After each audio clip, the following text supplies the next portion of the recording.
There was a real period in my life that I had to struggle with, we can win or I can be nice.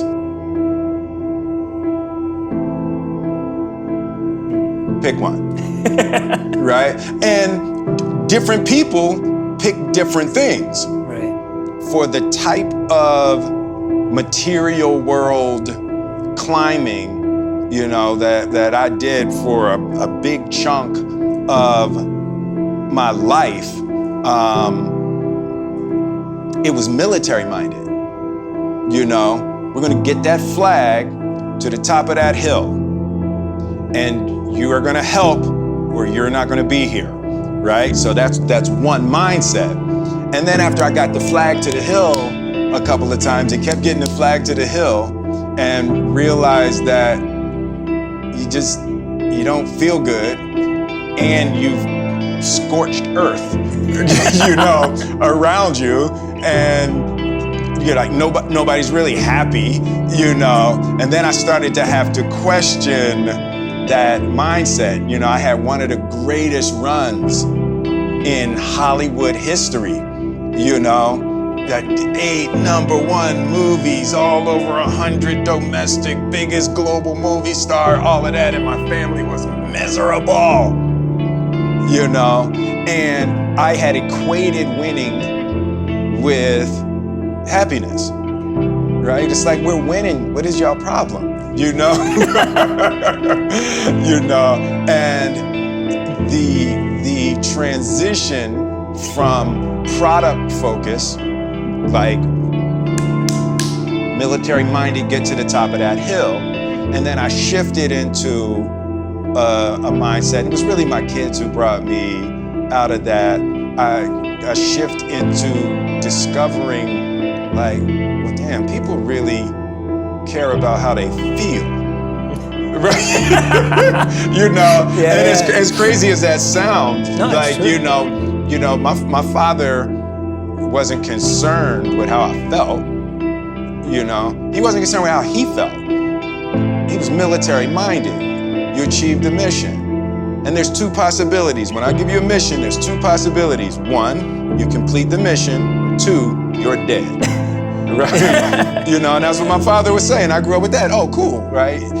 I actually had to discover feelings, right? And start, like, I used to have to really focus on, okay, how's this person feel? How's this person feel? Not what do I need them to do? And not they're wasting our time right now and we're losing time and we're gonna not finish this mission, right? But there is a balance between the mindset of achieving and loving kindness that at this point in my life, I've actually discovered the magical balance, but it's really hard to get people to let go of the attack and defend achievement mindset and trust the care and concern for your fellow humans as a way of creating higher production.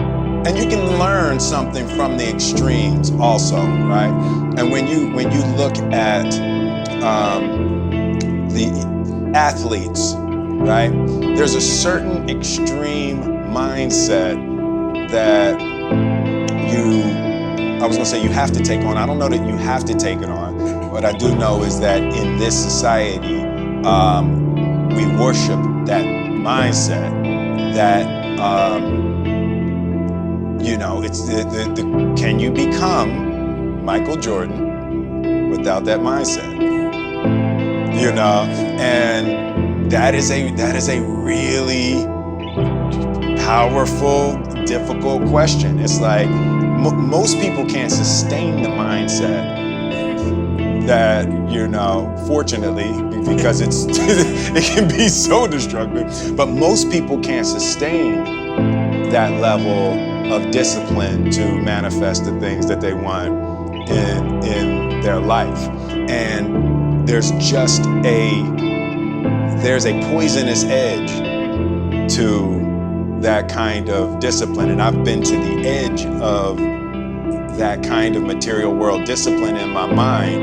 And I can tell you, you can have a whole lot of stuff and be miserable out there on that edge. And I found a much more comfortable and productive space in my life. And you still need that discipline. Yes. But it's like when you use that kind of power to achieve things, it's like there's a brutal reckoning. Yeah. There's a brutal reckoning at the end of that. As you started to grow in that success and that journey, and you decided you wanted everything you do to have a positive impact on others, whether it was music and then movies, and then that journey led you to just tell us about the hard work and graft that went into the creation of what you said earlier, which was like, I was working so hard and my family hated me and this didn't work. But tell us about that hard work, because I think sometimes it's forgotten. There are certain emotional drawbacks to that. There are intellectual and organizational pluses that are hard to beat. So my father was really strict on order, organization, and the incremental completion of tasks, and also combined with my mother's push on education. As a really young child, we had to put hospital corners on our beds and our shoes were lined up, and so at 6 years old, we were forced to think along those military lines, and everything was a mission to my father. Like, there was nothing that was a basic task. You weren't just gonna wash the dishes. It was a mission, that had to be completed with, military precision, down to how much dishwashing liquid you're using and how much the bottle costs. And if you use that much, how many dishes do you wash with that amount of dishwashing liquid, and how long are you going to be able to use this dishwashing bottle, so you can relate that to how much work you have to do to be able to wash that many. Your dad sounds Indian. Yeah. That is intense. Yeah, so it was really, his mind was like that, and I took, we always take the things we hate the most from our parents. But, from that, the gift of structure and the gift of breaking tasks down. You set the goal, but the breaking the tasks down into smaller, manageable pieces was a thing that I came out of my childhood with.